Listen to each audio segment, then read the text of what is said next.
I remember when the weather around spring and fall was around the mid to high 60s. I mean, it wasn't like really hot, but it wasn't really cold either. It was like this beautiful, like halfway place, which was really pleasant weather and really used to be my favorite weather. Not like now where it's 40 degrees in the morning and then by noon shoots up to 80, 85, and then back down to 40 at night. I miss spring and fall.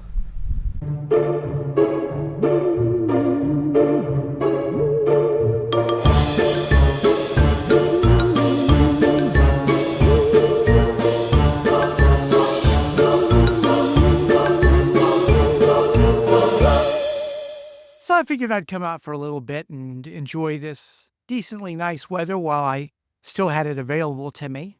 And of course, I'm thinking more about change, which is something I've been thinking about a lot this week. I've been thinking a lot about what I've done in my life and all those things that I wanted to do, but haven't quite managed to pull off yet. It's kind of funny, but in my 20s, I always fantasized and dreamed about what my life would be like right now. But of course, I always imagined myself to be much more successful, richer, all kinds of different fantasies that didn't really pan out. Not that I was actively doing anything to make those things happen, but I lived in a fantasy world because reality was just too terrible to deal with.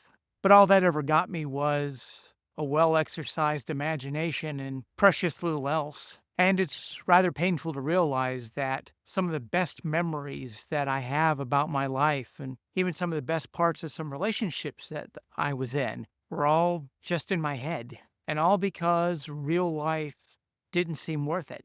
And maybe the biggest change I've made over these last few years is realizing that real life ain't all that bad.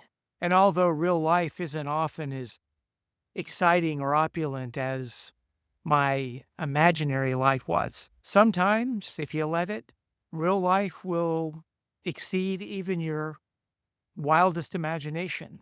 So, after decades of playing Walter Mitty and being a dream spectator of my own life, I've decided to give the real world a shot.